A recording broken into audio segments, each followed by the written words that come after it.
Rossiya bu hafta o'z tarixidagi eng og'ir va eng hayratlanarli yonilg'i inqirozlaridan biriga qadam qo'ydi.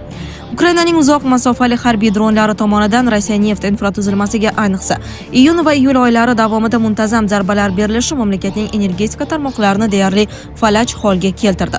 Faqat o'tgan haftaning o'zida Moskva va uning atrofida taxminan 2000 ta uchuvchisiz uchish apparati kuzatildi.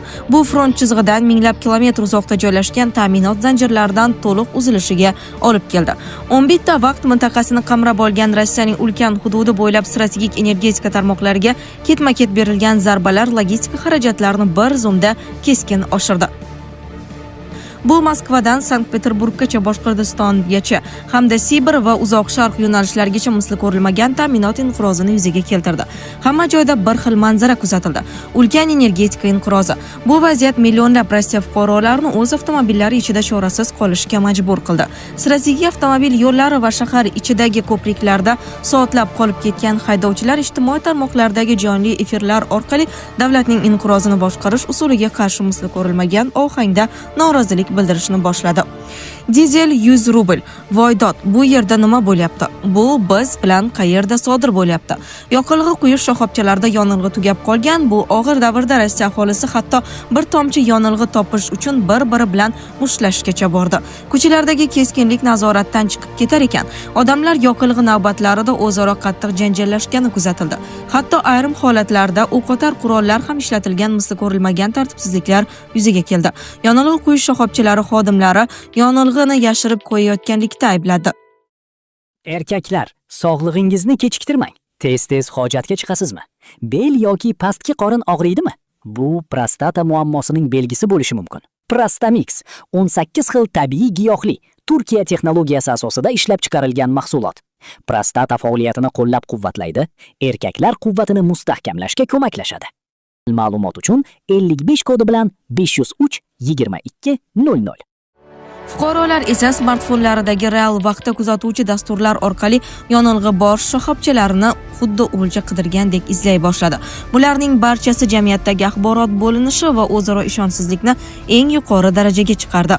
So'rovnoma ma'lumotlariga ko'ra, bu og'ir logistika inqirozi Rossiya aholisining Kreml ma'muriyatiga va ayniqsa Vladimir Putinga bo'lgan ishonchini keskin pasaytirdi.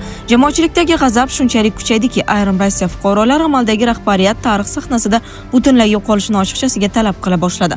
Hatto ayrimlari Putinga halokatli kasallik yuqib vafot etishini ham tiladi. Rossiya ichiga chuqur kirib borgan ushbu silkinishlar mamlakat kelajagini belgilab berish mumkin bo'lgan va kuzatuvchilarni larzaga soladigan yangi tartibsizliklar haftasiga yo'l ochdi. Endi ushbu videoda Rossiyani sobiq Sovet davrini eslatuvchi manzaralarga qaytargan va Putinning hokimiyatdagi mavqeini jiddiy silkitgan jarayonni birgalikda ko'rib chiqamiz. Avvalo yo'llarga nazar tashlaymiz. Chunki Rossiya bo'ylab yuzaga kelgan ushbu og'ir vaziyatning eng yaqqol ko'rinishi aynan yo'llarda namoyon bo'ldi. Mamlakatning yirik shaharlaridagi asosiy yo'llari cheksiz avtomobil navbatlari sabab butunlay tirband holatga keldi. Mamlakat bo'ylab yonilg'i quyish shoxobchalari oldida yuzlab avtomobillar yig'ilib soatlar, hatto kunlar davom etgan qimirlamas temir uyumlarni hosil qildi. Ta'minot zanjirlari uzilgani sabab nasoslar oldida hosil bo'lgan ulkan navbatlar nafaqat yonilg'i quyish shoxobchalarini, balki shahar harakati va asosiy tranzit avtomobil yo'llarini ham to'liq falaj qildi. Jamoat transporti va yirik shaharlar kommunal xizmatlar avtobuslari ham bu ulkan tirbandliklar tufayli o'z yo'nalishlarini tugallay olmay qoldi. Shahar markazlaridagi kundalik tijoriy faollik ham deyarli 0 darajaga tushib ketdi. Rasmiy hisobotlarga ko'ra, ayniqsa Sibirdagi Chita shahrida yonilg'i sotib olish uchun navbatda turgan haydovchilar rul ortida to'liq 36 soat kutishga majbur bo'lgan. Yo'l patrul xodimlari shu yerda turibdi. Ular navbatni buzib kirmoqchi bo'lganlarni kiritmayapti. Chunki odamlar bu yerda bir necha kundan beri kutyapti. Odamlar juda g'azablangan. Boshqirdiston hududida kilometrlab cho'zilgan avtomobil navbatlarida yonilg'isi butunlay tugab qolgan haydovchilarga og'ir yuk mashinalari yordam berdi. Ular hatto avtomobillarini nasoslar tomon qo'l bilan surishga ham majbur bo'ldi. Bu chorasiz kutuvlar shunchalik doimiy holatga aylandiki, ayrim hududlardagi haydovchilar muammoni chegaradan chiqib hal qilish yo'lini tanladi. Ular faqat baklarni to'ldirish uchun Qozog'iston va Xitoy chegaralari tomon uzoq safarlarga chiqishni boshladi. Shu tariqa yangi va achinarli atama paydo bo'ldi: yonilg'i turizmi.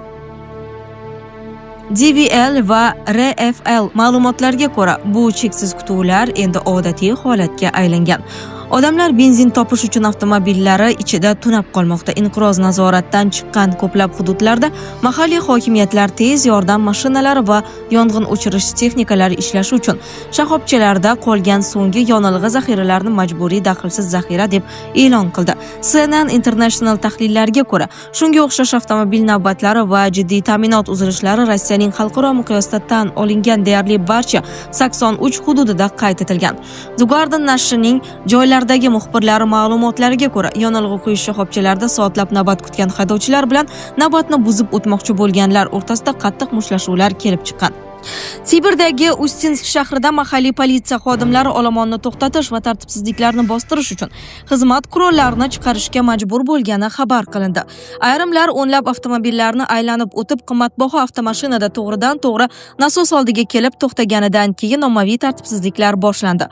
Biz boshidayoq Rossiyaning barcha hududlarida bir xil manzara kuzatilayotganini va yonilg'i inqirozi mamlakatni jar yoqasiga sudrayotganini aytgan edik. Bu hech qanday mubolag'a emas edi. Chunki inqiroz keltirib chiqargan muammolar bu bilan cheklanib qolmadi. Ufada qayd etilgan yana bir holatda yonilg'i quyish shoxobchasidagi navbat ustida chiqqan janjal vaqtida ko'zdan yosh chiqaruvchi gaz qo'llanilgani kuzatildi. Fuqarolarning kiyimlari hatto yirtilib ketgani jamiyatning sabr kosasi butunlay to'lganini ko'rsatadi. Bu fuqarolik tartibsizliklari to'lqini Krasnodarning janubiy sayyohlik hududida ham butunlay nazoratdan chiqdi. Reuters ma'lumotiga ko'ra, Kreml ma'muriyati yonilg'i quyish shoxobchalarida xavfsizlikni ta'minlash uchun mahalliy kazak patrullarini jalb qilishga majbur bo'lgan. Qora dengiz bo'yidagi kurort shaharlarda turizm mavsumining eng qizg'in paytida sayyohlar bilan mahalliy aholi o'rtasida "Sizlar bizning yonilg'imizni tugatyapsizlar" degan ayblovlar sababli mushtlashuvlar kelib chiqqan. Bu vaziyat mintaqaviy millatchilik kayfiyatini kuchaytirib, jamoatchilikni ikkiga bo'lib yubordi. Ko'chalardagi bu chuqur tartibsizliklar va to'xtatib bo'lmaydigan to'qnashuvlar ortida Rossiya aholisining katta qismi fikricha, Kreml ma'muriyati va shaxsan Vladimir Putinning noto'g'ri siyosati turibdi. Qizig'i shundaki, hatto Rossiyaning harbiy harakatlarini eng qat'iy qo'llab-quvvatlab kelgan mashhur harbiy blogerlar ham bu logistika inqirozi uchun Kreml mas'ul ekanini tan ola boshladi. Rossiyaning taniqli harbiy sharhlovchilaridan biri tizim faoliyatini keskin tanqid qilib, Ukrainaning energetika va logistika obyektlariga bergan vayronkor zarbalari strategik jihatdan to'g'ri qaror bo'lganini ham tan oldi. Bu orada Kremlga bo'lgan ishonch tez sur'atlar bilan pasaymoqda. Iyul oyida mustaqil so'rov tashkilotlari Levada markazi, Witsom va FOM tomonidan e'lon qilingan so'rovlar Vladimir Putinni qo'llab-quvvatlash darajasi keskin pasayganini ko'rsatdi. Bu so'rovlar chuqurroq tahlil qilinganda Rossiya aholisining iste'molchilik kayfiyati indeksi so'nggi 1 yil ichida 23 punktga tushib, 94 ballgacha pasaygani ma'lum bo'ldi. Shuningdek, 2022-yil oktyabrdan beri eng pessimistik iqtisodiy kutilmalar qayd etilgani ko'rsatilgan. Endi jamoatchilik diqqat markazida frontdagi urush emas, balki Ukraina dronlari hujumlari, yonilg'i tanqisligi va benzin narxlarining keskin oshib ketishi turibdi. Bular odamlarning shaxsiy hayotida haqiqiy dahshatga aylanmoqda. Avvallari harbiy kampaniyani xuddi uzoqdagi televizion serial kabi kuzatgan Rossiya aholisi endi dron hujumlari, aeroportlardagi reyslarning bekor qilinishi va ko'plab bo'shab borayotgan yonilg'i omborlarini o'z turmush darajasiga bevosita ta'sir sifatida qabul qilmoqda. Tanqislik kuchaygani sari Navai gazeta Yevropa ma'lumotlarida tilga olingan va Telegram hamda Avito kabi platformalar orqali tashkil etilgan sovet davrini eslatuvchi qora bozor tarmoqlari butun mamlakat bo'ylab tarqaldi. Ayniqsa Qrim va uning atrofida faol bo'lgan bu noqonuniy tarmoqlar taksi yukxonalariga joylashgan kanistrlarda juda qimmat yonilg'ini odamlarning eshigigacha yetkazib beruvchi yashirin logistika iqtisodiyotini shakllantirmoqda. Bu davlat nazorati mexanizmlarini to'liq chetlab o'tish xavfini yuzaga keltirmoqda. Ayrim Rossiya fuqarolari hatto o'z hovlilarida kichik yonilg'i quyish shoxobchalarini tashkil qilmoqda. Rostov shahrida xavfsizlik kuchlari o'tkazgan operatsiya davomida noqonuniy ravishda 4,5 tonna yoqilg'i saqlagan va uni mahalliy aholiga juda yuqori narxlarda sotgan ko'chma mini yonilg'i shoxobchasi tarmog'i fosh etildi. Vladimir Putin va hukumat boshqara olmagan bu inqiroz nafaqat oddiy haydovchilarga, balki mamlakat hayoti uchun muhim bo'lgan barcha sohalarga ham katta zarba berdi. Kommersant gazetasi ma'lumotlariga ko'ra, yirik shaharlarda taksi va transport sohasi yonilg'i tanqisligi sabab faoliyatini 20% ga qisqartirgan. Haydovchilar yo'lda qolib ketishdan qo'rqib, uzoq masofali safarlarni bekor qilishni boshlagan. Taksichilar ishlashdan bosh tortayotgani sababli shaharlarda yo'l haqi keskin oshdi. Ukraina dronlari urush boshlanganidan buyon Rossiya neft infratuzilmasiga 300 dan ortiq zarba bergan. Shularning 194 tasi faqat 2026-yilning dastlabki 6 oyida amalga oshirilgan. Sun'iy intellekt yordamida ishlaydigan nishonga olish algoritmlari o'rnatilgan mahalliy avtonom uchirish apparatlari tufayli Ukraina harbiylari Rossiyaning kuchli radioelektron to'siqlarini qiyinchiliksiz yorib o'tishga muvaffaq bo'lgan. Ukrainaning bu uzoq masofali havo kompaniyasi Rossiya Federatsiyasidagi eng yirik 10 bitta neftni qayta ishlash zavodining barchasiga muvaffaqiyatli zarba berdi.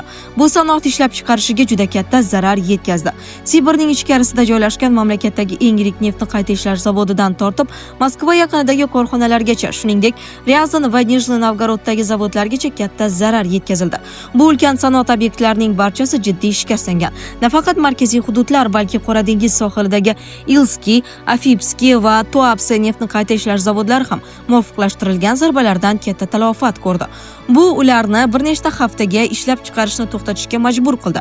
Saratov va Sizran kabi Volga hududlaridagi muhim neft saqlash va qayta ishlash markazlarida yuz bergan yirik yong'inlar Rossiyaning ichki suv yo'llari va temir yo'l tarmoqlari orqali ishlaydigan energetika taqsimot tizimiga qattiq zarba berdi.